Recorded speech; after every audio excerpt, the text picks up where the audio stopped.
Tu m'attires, oui, c'est la question, je t'embrasserai. Et tout, câlin, même plus.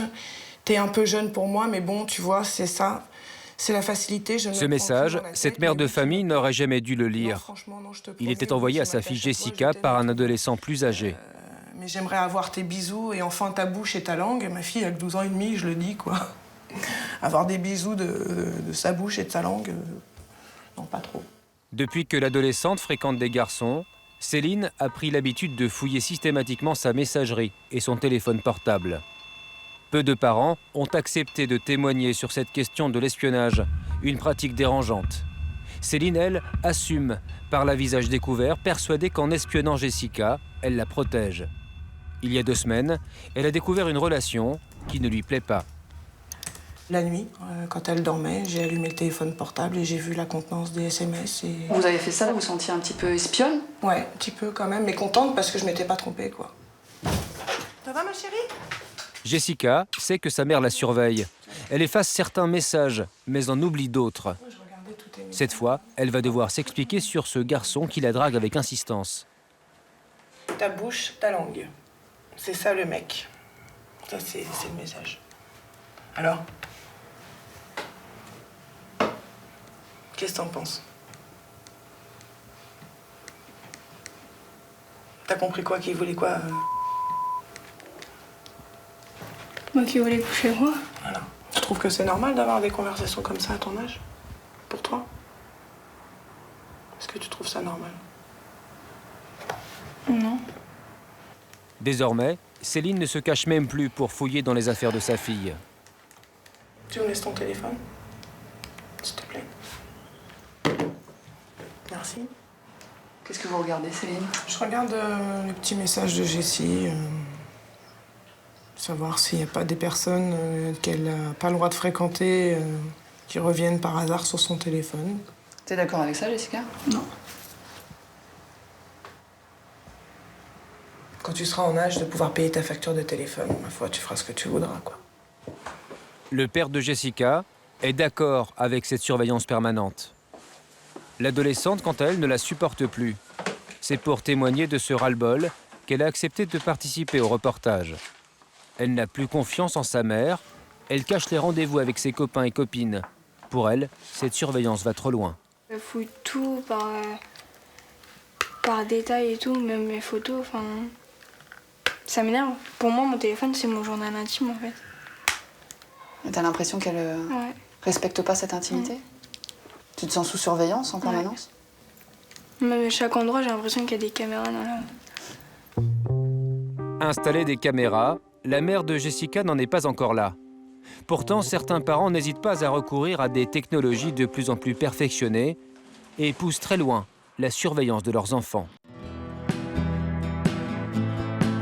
Comme beaucoup d'ados, Johan aime crâner sur son scooter. Il a eu pour sa rentrée en seconde et s'en sert notamment pour aller au lycée. Un petit goût de liberté, mais cette nouvelle autonomie a un prix. Grâce à un logiciel installé sur son téléphone portable, sa mère peut savoir à distance et en permanence où se trouve Johan. C'est un système de géolocalisation que ma mère elle a installé pour savoir où je suis en fait. Si tu avais refusé, qu'est-ce qui serait passé? J'aurais pas eu de scooter. Et là, par exemple, tu peux plus sécher les cours? Non, parce qu'elle va me géolocaliser de temps en temps pour savoir si je suis bien au lycée. Alors que Johan entre en cours, à l'autre bout de la ville, sa maman, chef d'une petite entreprise, fait une pause entre 2 rendez-vous. Dès qu'elle a 1 minute de libre, c'est devenu un réflexe. Elle vérifie où se trouve son fils. C'est tout simple. Je me mets sur le logiciel, je tape mon mot de passe et je vais savoir dans quelques minutes à l'endroit où se trouve Johan.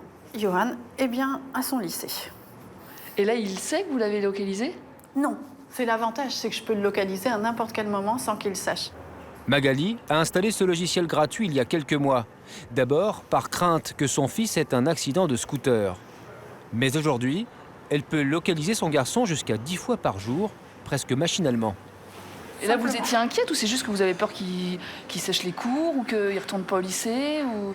Je suis ni inquiète et j'ai pas non plus peur qu'il... C'est un besoin de savoir. J'ai besoin de savoir où est-ce qu'il est. C'est addictif, je crois.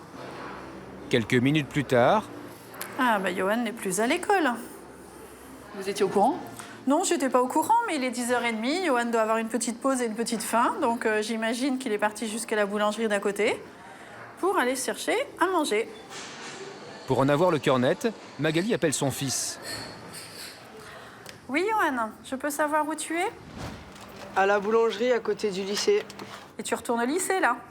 Ouais, j'ai 2 heures de maths. De toute façon, je vais te localiser, là, dans peu de temps, au lycée. Très bien. Allez, à tout à l'heure. Ouais, à tout à l'heure.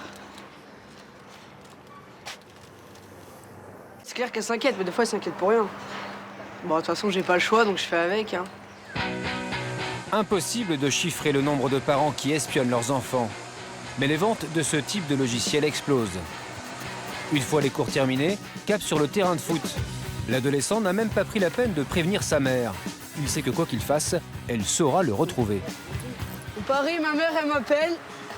Elle me géolocalise. Dans 1 heure, je pense. Même pas. 1 demi-heure, je pense. Parmi ses copains, il est le seul à avoir un système de géolocalisation sur téléphone. Et bizarrement, ses amis ont plutôt tendance à prendre le parti de sa mère. Mets-toi à la place de ta mère. Réfléchis-y, c'est important. Tu te dis, ouais, si tu te fais des enfants, ton fils il part n'importe où, tu sais pas où il est, c'est normal que tu le fais. Faut pas qu'elle abuse non plus. Mais c'est à toi de savoir parler avec ta mère, c'est à toi de lui dire. Ouais, mais elle me fait pas confiance, elle me fait pas confiance, hein, c'est comme ça. Mais c'est à toi de lui dire. Ça va être trop dérangeant aussi. Ce qui embête le plus Johan, c'est quand sa mère le prive de sortie le mercredi après-midi et qu'elle le surveille à distance. Mais le garçon a déjà trouvé la parade. C'est lourd à force. Je devais aller chez ma copine, mais ma mère elle voulait pas. Donc du coup, Kevin il est resté chez moi avec mon téléphone. Et moi, en attendant, je vais voir ma copine avec son téléphone. Vous avez inverti vos téléphones? Voilà, ça a marché. Après, est-ce que ça remarchera? Je sais pas. Tel est prix qu'il croyait prendre. Mais à la différence de Johan, certains adolescents ne sont même pas au courant qu'ils sont sous surveillance. Karine est une espionne compulsive qui agit cachée à l'insu de ses enfants. Cela commence par une fouille minutieuse de la chambre de sa fille, 14 ans, pendant que celle-ci est encore à l'école. Des fois, il n'y a rien, des fois, il y a des petits mots, des fois, il y a... Ça dépend. Ah, tiens. Elle a des échanges avec des copines, en fait. Des copines qui lui écrivent des mots. Devant nous, elle n'hésite pas à lire son courrier. Un comportement extrême qui peut choquer. Mais là, elle le sait, par exemple, que vous fouillez régulièrement sa chambre? Non, mais je remets où c'est, par exemple. Là, c'était là, hop, je remets. Et vous dites pas que vous êtes un peu en train de violer son intimité, là, quand même? Non. Non, pas du tout. Pas du tout. Bah, si je tombe sur un lot de préservatifs... Ça prouve qu'elle se protège? Oui, c'est sûr. Mais ça prouve qu'elle a des rapports sexuels et je suis pas au courant. Aussi. Donc, non. Et vous dites pas que vous en faites trop et qu'un jour elle vous en voudra d'être aussi intrusive comme ça? Non, je pense pas. Elle me dira merci quand elle sera plus grande. Si cette mère de famille n'éprouve plus aucun scrupule, c'est qu'il y aurait dans son passé une trahison qui pourtant ne concerne absolument pas sa fille. Un jour, elle soupçonne son compagnon de la tromper. En fouillant dans son téléphone portable, elle aurait découvert des messages compromettants. Donc, Karine a alors rompu avec son compagnon. Et aujourd'hui, sa volonté d'espionner ne connaît plus de limites. J'ai plus confiance en rien, en personne. J'ai plus confiance. Et même pas en mes enfants, j'ai pas confiance. Il faut que je surveille ce qu'ils font. Voilà, j'ai tout le temps peur qu'il se passe un truc derrière mon dos, que voilà. Sur l'ordinateur familial, elle a installé un logiciel espion, payé 40 €. Grâce à une capture d'écran toutes les 30 secondes, elle a accès à toutes les conversations que ses enfants ont eues sur l'ordinateur, même s'ils les ont ensuite effacées. Eux ne se rendent compte de rien. Ils touchent l'ordinateur et je sais ce qu'ils ont fait, mot pour mot, page par page, site par site. Ouais, je sais tout. Une surveillance légale, puisque l'ordinateur appartient officiellement à Karine. Dans la famille désormais, l'espionnage a remplacé le dialogue. Le v'là, le fameux coq. C'est grâce au logiciel que Karine a découvert que sa fille avait un petit ami depuis plus de 6 mois. Vous lui faites confiance à votre fille? Non. Non. Pas du tout. Et vous pensez qu'elle vous fait confiance? Elle peut se livrer à vous? Elle me dit rien. Elle dit rien à son père, elle dit rien à personne. Elle parle à ses copines via les SMS et Internet, quoi. Elle appelle alors le père de sa fille qui ne partage plus sa vie depuis longtemps mais qui approuve ses méthodes de surveillance. Est-ce que tu es au courant que ta fille a un copain? Ici, elle sort pas, donc je vois pas où elle le voit, ça peut être que chez toi. Cette fois, Karine compte questionner directement sa fille. Dès que j'en sais un peu plus, je te tiens au courant, d'accord? Depuis notre tournage, Karine l'a informée de toutes ses techniques d'espionnage. Sa fille était en colère, mais pas vraiment surprise.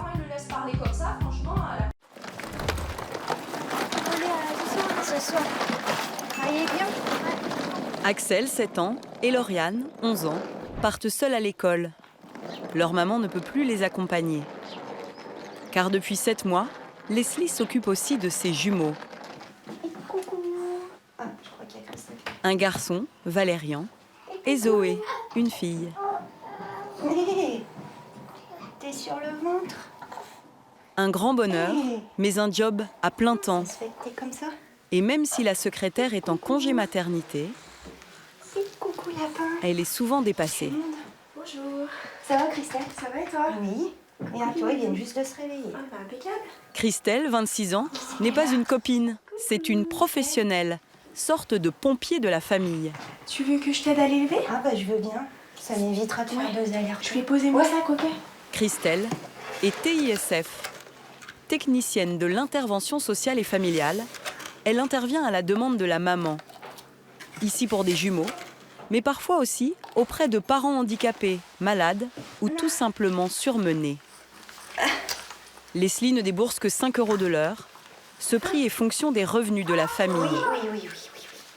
La CAF finance le reste de l'intervention de cette super nanny qui gagne, elle, plus de 11 € bruts de l'heure. Oui. Trop fin ta sœur. Non.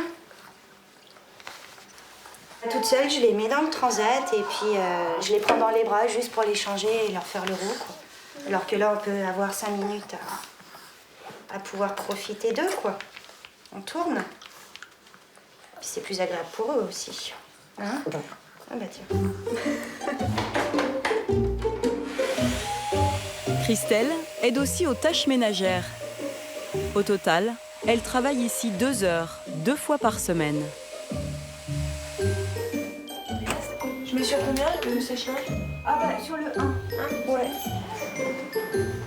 Un coup de pouce, le temps que la nouvelle famille nombreuse trouve son équilibre.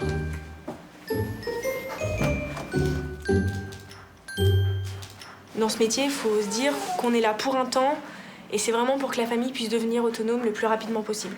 C'est pas pour pallier finalement. C'est vraiment pour que la famille elle évolue et qu'un jour ou l'autre, elle se débrouille seule. Luxe ultime, la maman a même eu le loisir de prendre sa douche, sans patienter jusqu'à la sieste des jumeaux l'après-midi. Vous êtes sage? Oh bah oui. Bon après-midi. Bonne fin de journée. Toi aussi. Aille bien. Salut. Encore peu connus, ces anges gardiens de la famille existent pourtant depuis la fin de la Seconde Guerre mondiale. Beaucoup de mères se retrouvent seules à la tête d'une famille nombreuse et d'une ferme. Pour prêter main forte, des jeunes filles sont alors recrutées en tant qu'aide familiale rurale. À l'époque, pour être embauchée, il faut savoir plumer une volaille ou tricoter. Aujourd'hui, à la campagne, comme à la ville, elles sont 8000 en France. Emmanuelle a 29 ans. Cette maman d'une petite fille vole au secours des familles, à leur demande. Mais sa présence est aussi parfois imposée par les services sociaux.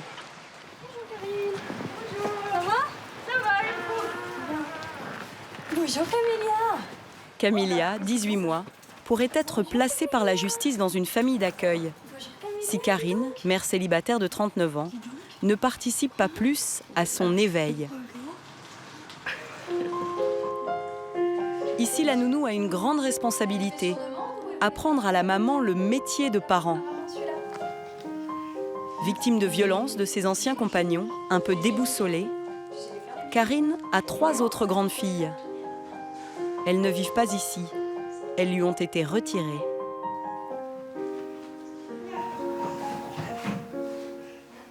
J'ai eu un dur passé déjà. Et après, ils ont peur de ce côté-là. Camélia ? Les pédopsychiatres estiment que la petite fille a 2 mois de retard. Camélia, tu vas chercher le trotteur là-bas? Tu l'emmènes? Emmanuel stimule le bébé et incite la maman à jouer avec elle. Tiens, regarde, il y en a plein par terre. Hop là. Qu'est-ce qu'elle a fait? Montre. Regarde-moi. Mais c'est que ça te plaît, dis-moi. Oh. La nanny cherche aussi à mettre en place un rituel pour le sommeil de la petite fille. Allez, viens, on ramasse. Comment c'est fatiguée là? Non, mais d'habitude, elle se couche là, ou elle prend le coussin et elle dort par terre comme ça d'elle-même. Ça, c'est des habitudes qu'on essaye de travailler avec Karine. Hein, ça, voilà. Viens. C'est des petites choses qu'on essaye de tisser avec la maman. C'est vrai que l'assiette, c'est bien dans le lit. C'est vrai que du coup, l'enfant, si elle est là, on suppose qu'elle est télé allumée, ordi, enfin, tout ce le qu'il faut sommeil, pas. Lumière, donc le sommeil n'est pas reposant. Et à cet âge, c'est vrai qu'il se construit aussi en se reposant. C'est important. Karine acquiesce, même si elle a eu du mal à accepter la présence d'Emmanuel. Vite, ouais. Au début, on se sent un peu épié, parce que partout où on allait, partout ils nous suivaient, mais après, à force on s'y fait après. Hein. Après, on n'a pas trop le choix. Ouh, doucement, il faut les mettre en confiance en leur disant qu'on n'est pas là pour être dans le jugement et qu'on respecte totalement leur choix de vie et qu'on est là pour les soutenir. Pour les soutenir, et puis voilà, hein, on a tous des difficultés en tant que parents. C'est pas parce qu'on est travailleurs sociaux que tout va bien chez nous. Hein. À la moindre occasion, Emmanuel distille des conseils, l'air de rien. Et vous la prenez pas dans vos bras, des choses comme ça? Non. Quand elle... Ah oui? Elle demande pas? Si vous mettez assis, j'en suis sûre qu'elle va venir dans vos bras. On va faire dodo? Viens. Emmanuel transmettra un avis à la justice. Chaque petit geste compte pour évaluer le placement ou non de Camélia. Maman, on fait comme ça.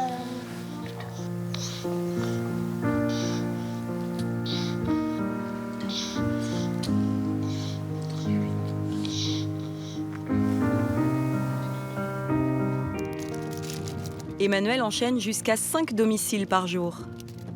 Je démarre maintenant, sinon j'aurais pas fini pour chez la famille. Faudrait nous greffer une 3e main. ça serait plus simple. Moi j'ai une collègue, elle a une poitrine assez imposante, donc du coup elle nous dit qu'elle arrive à caler sa boîte avec ses seins sur le volant. La nounou gagne 1 500 € bruts par mois.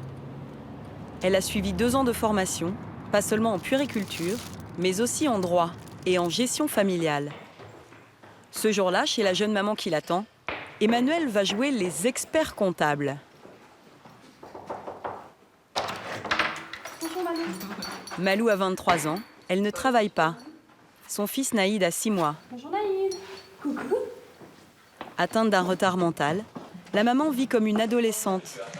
Elle est très maternelle, mais elle peut dépenser tout son argent en sortie. Emmanuel l'accompagne depuis sa grossesse, quand le papa l'a quitté. Allez, petit bonhomme. Petit bonhomme. C'est le début du mois. Le RSA et les prestations familiales viennent d'être versées. Oui, bonjour madame. Malou téléphone à sa banque pour vérifier que cet argent est bien disponible. J'ai reçu un message de la Société Générale.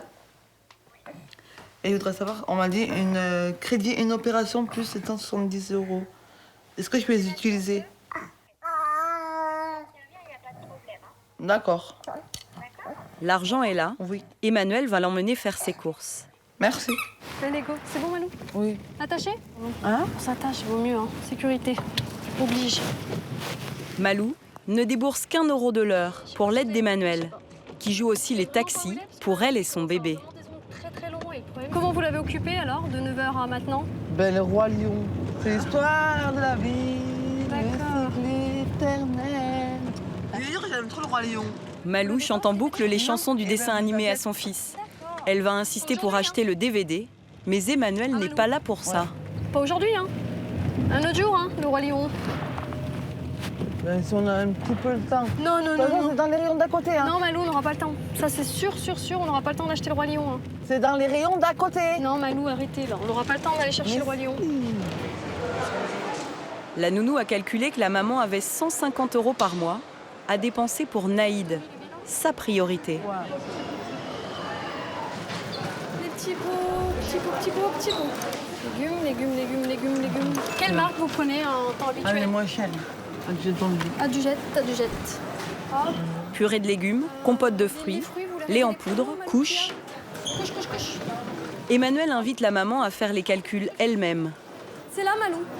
Ça le ramène à 26 €. Mais il vous durera tout le mois avec ceux que vous avez à la maison. Ça vous évite d'en acheter d'autres. Ce mois, de carton. Oui. Mais est-ce que vous avez le budget pour le faire, là? Ou pas? Ouais, c'est bon. Prenez. Pourquoi est-ce que vous faites les courses maintenant, en début de mois? Parce qu'après, j'ai plus de... Je dépense trop vite mes sous, en fait. J'arrive pas à gérer mes sous. Au moins, vous savez que Ouais, Naïd, au moins, il je a... sais que mon fils a tout ce qu'il faut pour lui. Et après, c'est pas grave. L'alimentation du bébé est assurée. Emmanuel a gagné une bataille. Reste à coacher la maman. Malou, elle se fait quoi? Des kebabs, des pizzas? Kebab, pizza. Tout ce qui coûte cher. Même pas. Ah si, c'est un budget, hein, Non. ce qu'on disait. Hein. Le kebab, il coûte pas de top. Oui, non, mais un paquet de un kebab, c'est une boîte de steak haché et 2 paquets de pâtes. Oui, ben. Et vous mangez plusieurs fois dessus. C'est ça? Merci. Merci beaucoup. Merci. Au revoir, bonne journée. Pour 42 €, opération course réussie grâce à la nanny. Malou, elle ferait pas. S'il y a personne, elle fait pas. Si je suis pas là, admettons, elle va ou la collègue, hein. Là, vous allez pas faire, quoi. Si on n'est pas là, vous faites pas trop, hein. Faut une motivation. Faut un petit moteur, hein. Beaucoup d'efforts et de patience pour des résultats parfois incertains. Mais les nannies ne se découragent pas. Marie-Hélène est depuis près de 40 ans au service des familles, un sacerdoce. Son mari, Raymond, est éleveur de vaches laitières. Je n'aime pas les animaux. J'ai épousé un agriculteur, mais j'aime pas les animaux. Je préfère les humains. Voilà. Moi, j'aime les relations humaines. Je reconnais que j'aime aider et que je sais que je suis utile. Marie-Hélène a 4 enfants, 3 petits-enfants, qu'elle garde souvent. Et elle accompagne au quotidien une quinzaine de familles. En une génération, la mamie a vu la société changer. En 1980, nous intervenions dans les familles, papa, maman, enfants. Et que maintenant, on intervient dans des familles, des mamans seules avec des enfants, des papas seuls avec des enfants. Des familles qui se séparent, qui se déchirent. Les familles évoluent. Mais pour beaucoup, élever un enfant reste un défi. Géraldine et Frédéric en ont 9. 4 garçons, 5 filles, de 18 ans à 18 mois. Ce matin, ils vont nourrir leurs animaux au fond du jardin. À la demande de la justice, tous les enfants sont suivis par des éducateurs. C'est pas le cochon, ça. Pour des retards de langage, des problèmes d'éveil ou de comportement en classe. Et puis il y a l'aîné. Kevin est en première année de CAP peinture. Il a fugué à 2 reprises. Restez là. Pour vivre, la famille a les allocations et le SMIC du papa, qui s'avoue dépassé. Il y en aurait eu moins, ça aurait été mieux. C'est vrai que là, bon, 9, ça fait beaucoup de monde. Je me pose beaucoup de questions par rapport au travail aussi. J'ai peur que, voilà, quoi, que sans diplôme, tout ça, ils vont pas avoir un bon avenir, quoi. Dans cette famille, la nanny, Marie-Hélène, travaille 3 heures par semaine depuis 6 ans. Nous allons l'étendre le linge parce qu'il fait soleil. Alors, voilà. Alors qui va venir m'aider là? Sur toute l'équipe. Bon, il y en a des volontaires.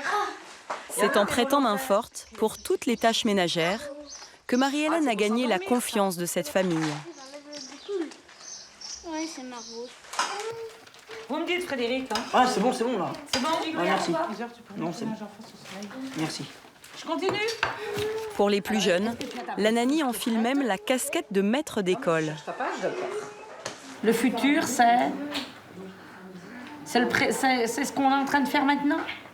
Non, C'est ce qu'on va faire plus tard. Voilà, demain par exemple. Marie-Hélène fait enfin office de psy. Elle sonde les parents sur le mal-être du fils aîné, qui veut quitter la famille, sans aucune ressource. Ça vous inquiète? Bah oui, parce que qu'est-ce qu'il va devenir? Là, il est en train de foutre sa carrière en l'air, là. Parce que là, l'école, bah, il pourra pas. C'est qui va? Il a dit pourquoi? Non? Non. Pour souffler. Bah non, pour souffler. Pour souffler? Pour souffler. Ouais. Bah, pour souffler, moi, si je devrais partir comme ça, bah, ça ferait un moment que je serais Pour partie. souffler, il veut sa dépendance. Pardon, Géraldine? Bah, moi, si j'avais envie de souffler, des fois, c'est vrai, on a envie de souffler. Même maman, on a envie de souffler. Bah, si je devrais partir à chaque fois, bah... Et vous allez pouvoir en parler avec lui de tout ça, là? On en a parlé avec Kevin. Non, mais avec Kevin. Non, personne. À Marie-Hélène, Kevin a promis qu'il finirait son CAP de peinture. Aujourd'hui, dans la Loire, près de 2000 familles sont ainsi accompagnées par des super nannies.